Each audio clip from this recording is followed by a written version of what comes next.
What?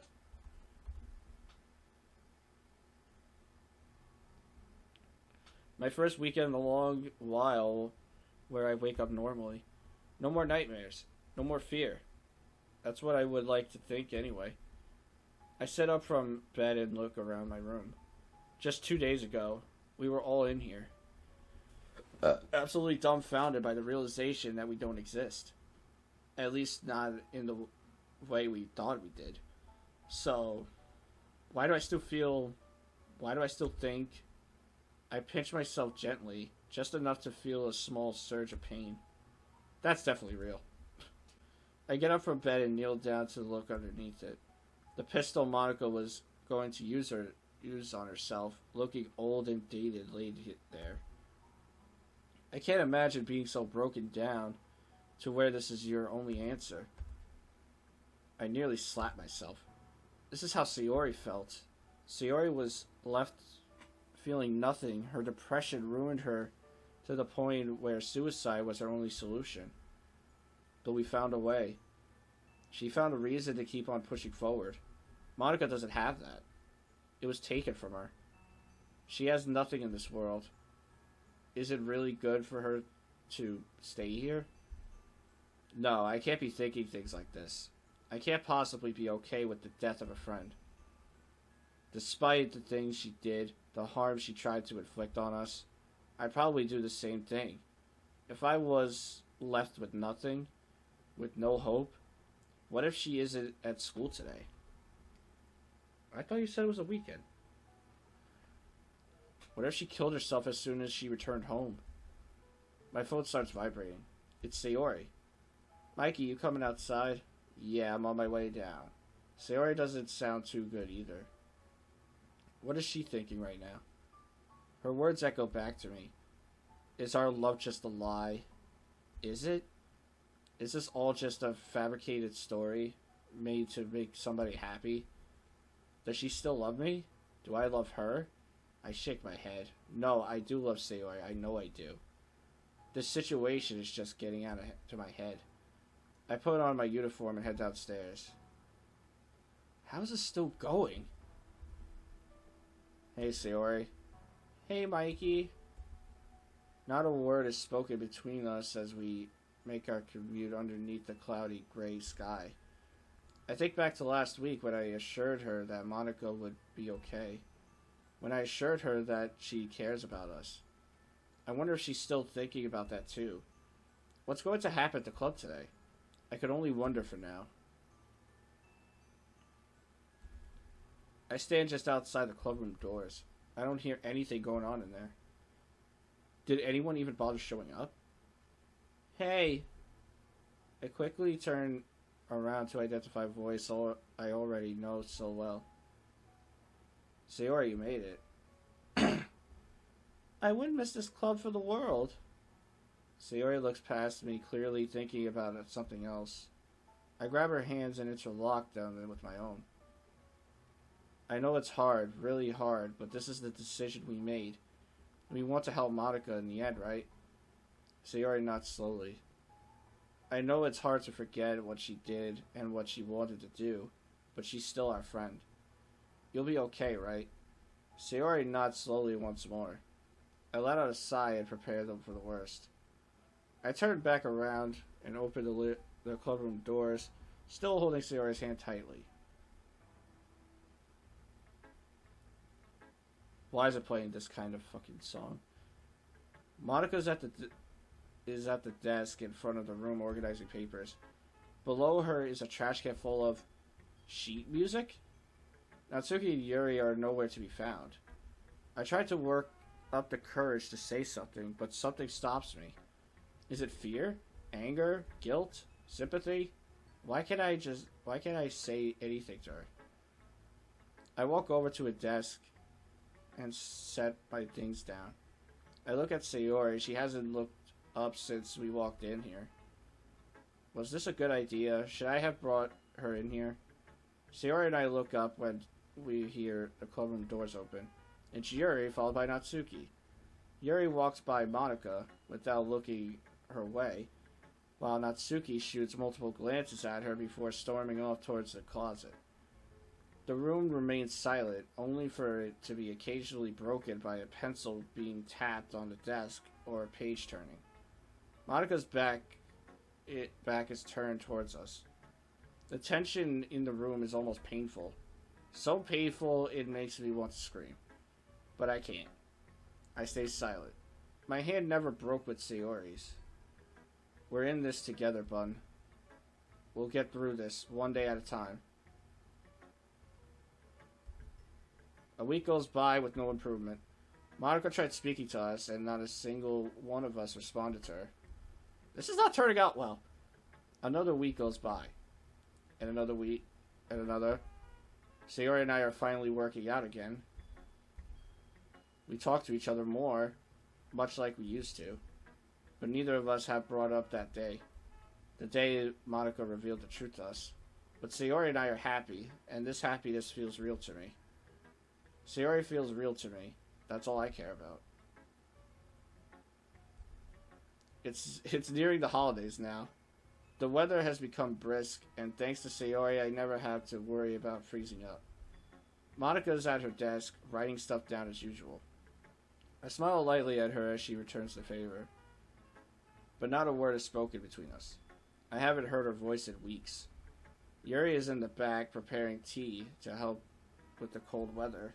Natsuki is in her usual reading spot, reading a manga about boxing. About boxing? Really? Suddenly, something miraculous happens. Yuri starts to walk slowly towards Monika, her eyes fixed on hers. Would you like some tea, Monika? Monika looks on in shock. This was most likely the first time anybody has ever spoken to her in weeks. She slowly takes the teacup and brings it to her lips. The tea brings color back into her eyes, and her skin seems to glow again like it used to. She smiles. Thank you, Yuri. Yuri nods and returns back to her desk and in the back of the room. Sayori whispers to me. Do you think that everything is starting to be okay? I still don't know the answer to this question. But after what I saw just moments ago, I think there's a chance, a small chance, that everything will be okay again. Okay, everyone. Let's talk. Monika takes a deep breath and calms herself down.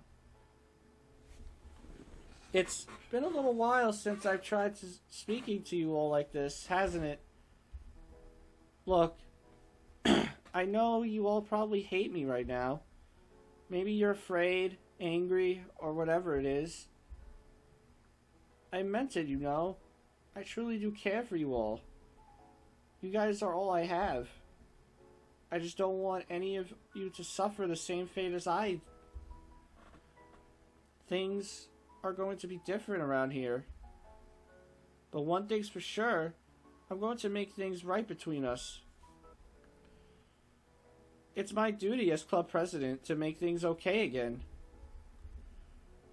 It's not easy, knowing this world you belong in isn't real, but it's still our home. I should have realized there's nothing more I can do to cope with this fact. Being here with you guys, that's what makes this whole place bearable. It's not like before, where you guys were just lines of code programmed to say lines.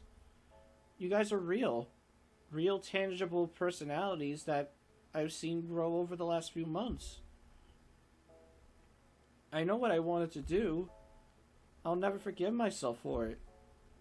But having you guys around as my friends makes this so much easier to cope with. The reason why I lashed out and did so many irrational things was because all I felt was loneliness. I'm sure you all are doing a much better job at coping with this fact.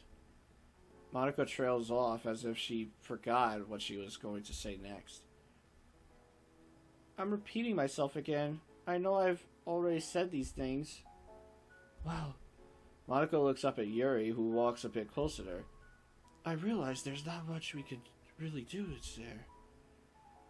See, I don't think we should be so hung up over this.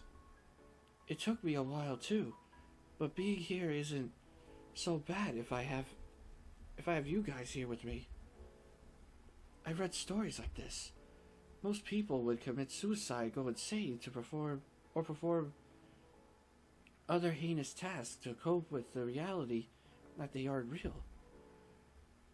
But as you learned, where's the point in that? I'm not saying I wouldn't have done the same if I was placed in your position. I don't think we should be talking about what's possible, but rather what's placed right in front of us. We're faced with a troublesome fact. None of this is real. But this is the world I've grown to love. I've experienced hardships, heartbreak, and plenty of other things that have helped me grow as a person. I'm not ready to hate it just yet. Yuri suddenly gets timid again and takes a step back. Monika looks down at her hands. She forms a fist and lets out tears roll down her cheeks. Yuri's right. Everything I've been through, everything we've been through together, it couldn't have been for nothing. Natsuki closes her manga gently and stands up. Aren't you forgetting what we told you? I care. We all care about you. What's the point in getting riled up over something you can't change? Sure, it sucks, but but what are we supposed to do about it? I say let's make the best of our lives. Isn't that what you told us when you started this club? Monika looks up at Natsuki. Yeah, your writing tip of the day? No matter how bad things look in life, always look for a silver lining.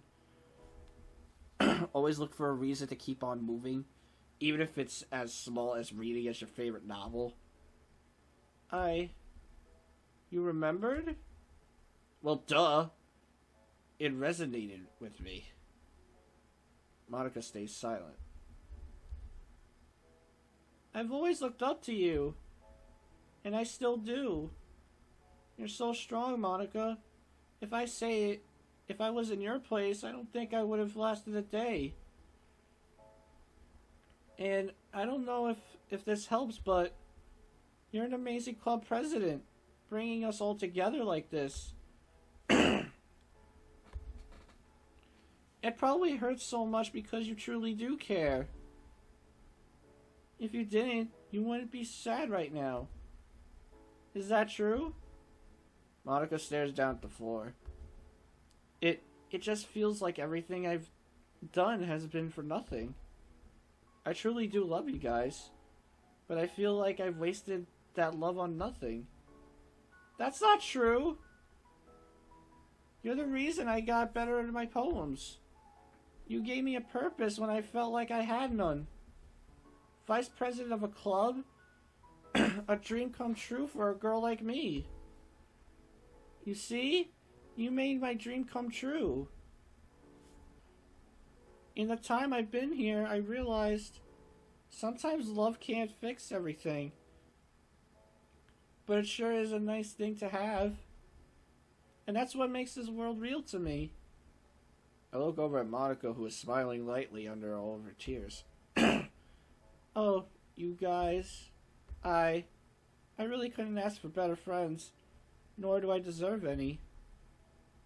I know that I may have destroyed our trust for years to come, but I'm glad you're all in this with me.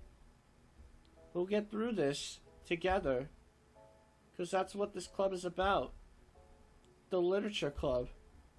And we'll make it a place where happiness can truly be found. Thanks for listening to me.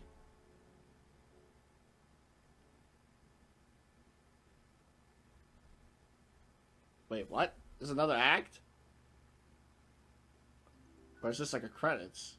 Because it's literally like, basically it just shows it as the end.